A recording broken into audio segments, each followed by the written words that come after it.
नमस्कार। उम्मीद करता हूं आप सब लोग स्वस्थ और सुरक्षित होंगे। लॉकडाउन के 42 दिन के लंबे इंतज़ार के बाद कल हमारी बैठक माननीय मुख्यमंत्री जी से हुई और सर्वदलीय बैठक बुलाया गया। इसके लिए हम धन्यवाद देते हैं। और इस बैठक में हमने माननीय मुख्यमंत्री जी के सामने, बिहार सरकार के सामने कई सुझाव को रखने का काम किया। उनमें से जो सबसे महत्वपूर्ण सुझाव जो हैं, जो आप लोगों के बीच मैं साझा करना चाहता हूं, सबसे पहला कि बिहार में टेस्ट जो है वो ज़्यादा से ज़्यादा हो, बल्कि रैंडम टेस्ट होने चाहिए और आबादी के अनुपात में टेस्ट की संख्या होनी चाहिए। और स्क्रीनिंग से ज़्यादा जो फोकस जो हमारा होना चाहिए वो टेस्टिंग पे होना चाहिए। स्क्रीनिंग इसलिए क्योंकि आप लोग सब लोग को मैं बता दूं कि जो स्वस्थ दिखने में भी है उसको भी पॉजिटिव कोरोना जो केस जो है वो हो रहा है। इसलिए हमने सुझाव दिया कि स्क्रीनिंग का कोई फ़ायदा नहीं है, इसके लिए ज़्यादा से ज़्यादा टेस्ट हम लोगों को करना चाहिए। जो छोटा सा हरियाणा प्रदेश है उसकी संख्या टेस्टिंग में ज़्यादा है, लेकिन बिहार की कम है, तो इसलिए आबादी के अनुपात में ये संख्या जो है टेस्ट की वो होनी चाहिए। नंबर दूसरा, हमने बिहार सरकार से पूछा कि वेंटिलेटर्स की कितनी संख्या है, पीपीई किट्स की क्या संख्या है और केंद्र सरकार जो है आपको क्या सहयोग किया है, इसमें आप पूरा ब्यौरा आप जो है खुल करके बताइए। कितने पीपी किट्स मिले हैं, यानी डॉक्टर जो हैं कई वो उनको पीपी किट्स नहीं पहुंचे हैं, और वेंटिलेटर जो है बहुत ही ज़रूरी है इलाज के लिए।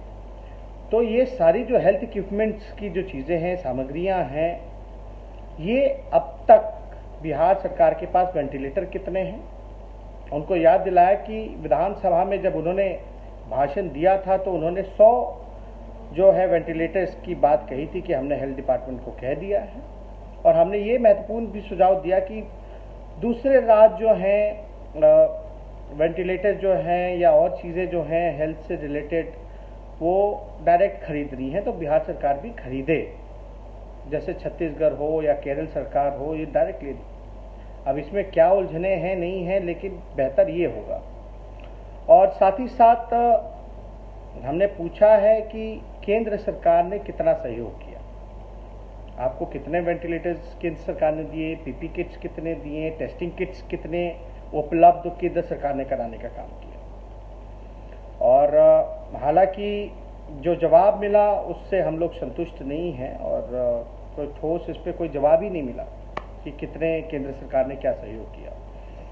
और हमने ये निवेदन की माननीय मुख्यमंत्री जी से कि और प्रदेश के मुख्यमंत्री जो हैं वो बाहर निकल रहे हैं, लोगों के बीच जा रहे हैं, आइसोलेशन सेंटर्स को देख रहे हैं। हेमंत सोरेन जी को हमने रेलवे स्टेशन के बाहर देखा। केरल के मुख्यमंत्री हों, बंगाल के मुख्यमंत्री हों या राजस्थान के मुख्यमंत्री, हर कोई जो है मुख्यमंत्रियों का एक्शन देख रहा है और खुल करके सामने आ रहे हैं, चुनौती को स्वीकार कर रहे हैं और कमियों को दूर कर रहे हैं। प्रेजेंटेशन हम लोगों के सामने रखा गया, हेल्थ डिपार्टमेंट ने रखा और आपदा के जो प्रबंधक जो अभी जो हेड जो लीड कर रहे हैं प्रतीक जी ने, उन्होंने प्रेजेंटेशन रखी। इसलिए मुख्यमंत्री जी को हमने बोला क्योंकि जो प्रेजेंटेशन में जो आंकड़े जो दिखाए गए हैं उस पर हम लोग जो है ज़्यादा विश्वास हम नहीं करते। हमने सुझाव में भी बोला कि अधिकारी कुछ और कह रहे हैं और ज़मीन की जो रियलिटी है वो कुछ और है, हकीकत कुछ और है। इसलिए आप बाहर निकलिए, आप जो बैठक करते रहे हैं और जो फैसला जो भी लिया कि वो इम्प्लीमेंट हो भी रहा है कि नहीं हो रहा, या अधिकारी जो है आपके आंखों में धूल झोंकने का काम कर रहे हैं, गलत आंकड़ा दे रहे हैं। क्योंकि हमने कई बार ऐसा वीडियो देखने का काम किया है जिससे हम लोगों को शर्मिंदा होना पड़ा है और काफ़ी पीड़ा भी हुई है। ऐसे दर्दनाक वीडियोस भी हम लोगों ने देखा है और जिस तरीके से व्यवस्था होनी चाहिए थी वो व्यवस्था नहीं हो पाई है। और हमने एक और निवेदन किया कि जितने भी जनप्रतिनिधि हैं जो पब्लिक रिप्रेजेंटेटिव्स हैं, अगर उनका इस्तेमाल किया जाए तो ज़्यादा बेहतर होगा। इससे चेक एंड बैलेंस रहेगा। इससे अधिकारी कुछ और कहते हैं, लेकिन ग्राउंड की जो हकीकत है वो जनप्रतिनिधि ज़्यादा जानता है। विधायक उनकी जवाबदेही है और नैतिक जिम्मेदारी भी हम लोगों की बनती है, जितने भी पब्लिक रिप्रेजेंटेटिव हैं, कि लोगों के इस दुख में उनका सहयोग करें और ज़्यादा से ज़्यादा उनको मदद पहुंचाई जाए। क्योंकि अधिकारी जो है पूरी बात बताते हैं, नहीं बताते हैं, ग्राउंड रियलिटी क्या है। इसलिए जितने भी जनप्रतिनिधि हैं, खासतौर पे जो विधायक हैं, सांसद हैं, उनका भी इस्तेमाल किया जाए, देखभाल में लगाया जाए। और एक बहुत ही महत्वपूर्ण विषय जो हमने फेसबुक लाइव करके भी हमने आप लोगों से साझा किया था, एक MHA का एक नया गाइडलाइन आया है 3 मई का जो लेटर है, जिसमें भल्ला जी के ऑर्डर से निकला है कि जो बिहार के मजदूर हैं, जो घर जाना चाहते हैं, जो काम के सिलसिले से बाहर गए थे, मजदूरी करने गए थे, उनको वापस नहीं लाना है। तो हमने माननीय मुख्यमंत्री जी से कहा कि ये तो अन्याय है। जो बिहार के लोग, बिहार के मजदूर जो घर आना चाहते हैं, ये कैसा गाइडलाइन है?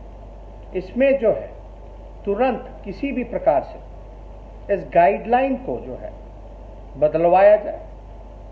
और आपकी तो बात सुशील मोदी जी कहते हैं कि भाई आपकी बात केंद्र मानता है, क्योंकि हमने देखा था कि पहले भी सुशील मोदी जी ने कहा था कि जब गाइडलाइन की, जब नियमों का हवाला दिया जा रहा था तो गाइडलाइन के बारे में बताया गया कि मुख्यमंत्री जी के कहने के बाद, सुझाव देने के बाद केंद्र ने माना है। तो उम्मीद करते हैं इसी प्रकार से कि ये गाइडलाइन में भी तब्दीली होगी और जो भी कन्याकुमारी से, कश्मीर से कन्याकुमारी जो भी हमारे भाई फंसे हैं, उनके लिए घर वापस आने के लिए, मजदूर जो गरीब हैं, एक राहत का काम जो है उनके लिए राहत मिलेगी और उनको छूट मिलेगी। इसलिए हमने ये गाइडलाइन का भी हवाला दिया। साथ ही साथ हमने जो मजदूर भाई हैं, खासतौर पे जो किराया उनसे वसूला जा रहा है, इसमें भी हमने सुझाव दिया है कि राज्य सरकार जो है अपने तरीके पूरा जो खर्चा जो है, राज्य सरकार जो पूरा खर्चा जो है एडवांस में ही रेलवे को बुकिंग कर दे। और लगभग 12,000 ट्रेनें रेलवे के पास हैं पूरे भारत में। ज़्यादा से ज़्यादा ट्रेन एडवांस में बुकिंग करके उनको लाने का काम किया जाए। और रेलवे का गाइडलाइन भी हमने उनको दिखाया, लेकिन उस पर भी कोई जवाब नहीं मिला। कन्फ्यूजन जो है वो साफ तौर पे हर जगह दिख रहा था। तो हमने साफ तौर पे बोला है, अगर आप सक्षम नहीं हो तो हमारी पार्टी जो है तन मन धन से जो बल पड़ेगा हम लोगों से, जो हो पाएगा हम लोग करेंगे। पहले भी हमने 2000 बसेस की बात की थी या 50 ट्रेनें जो हैं वो देने की बात की थी। तो हम लोगों का सहयोग भी आप ले सकते हैं। अगर कोई कमी या बिहार सरकार इसमें सक्षम नहीं है तो वो करे, सहयोग ले, विपक्ष तैयार है। ये मजदूर भाइयों के लिए और लगभग 12,000 जो है रेलवे स्टेशन, 12,000 ट्रेन जो है वो है पूरे भारत में। तो इसका ज़्यादा से ज़्यादा एक का दो का ट्रेन से कुछ होने वाला है नहीं। और प्रकाश पर्व में अगर हम लोग पटना में प्रकाश पर्व में अगर केवल पटना में हम लोग अगर 2.5 लाख लोगों का मेहमान नवाजी, जितने श्रद्धालु आए थे, उनके लिए अलग से टेंट हाउस, खाने पीने की सुविधाएं, ट्रांसपोर्ट की सुविधाएं अगर हम लोग कर सकते हैं तो हमारे बिहार के जो गरीब मजदूर जो तकलीफ में हैं उनको ला करके कोई व्यवस्था हम यहाँ नहीं कर सकते हैं। तो हमने सुझाव दिया है, अगर जो प्रकाश पर्व में अगर श्रद्धालुओं के लिए हमने सिर्फ पटना जिले में अगर हमने व्यवस्था कराई 2.5 लाख लोगों का रहने का, खाने का, पीने का, शौचालय का, ट्रांसपोर्टेशन का, तो क्या हम अपने बिहार के ही लोगों पर बिहार का पैसा खर्च नहीं कर सकते? तो हमने ये सुझाव दिया। और बिहार तो सौभाग्यशाली है कि यहाँ कई रेलवे स्टेशन हैं।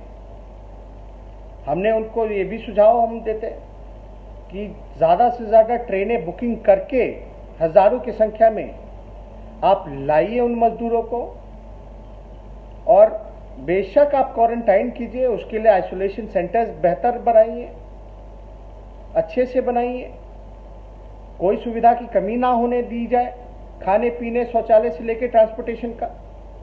और इतनी हमारे पास रेलवे स्टेशन हैं। आप पटना एक जिले में मान लीजिए, अगर हमारी संख्या मजदूरों की वहाँ 27 लाख, अगर 40 लाख भी है बाहर जो फंसे हैं, अगर हम में इच्छा शक्ति, अगर हम 40 लाख लोगों को लाएं, तो हमने ये भी उपाय बताया कि अलग अलग जिला में हम लोग ला सकते हैं। 1-1 लाख भी अगर एक जिले में रहेंगे तो आप समझ सकते 40 लाख तो ऐसे ही हो जाएंगे। क्या एक जिले का प्रशासन 1 लाख लोगों को खाना नहीं खिला सकता, रखने की व्यवस्था नहीं कर सकता, ट्रांसपोर्टेशन की व्यवस्था नहीं कर सकता?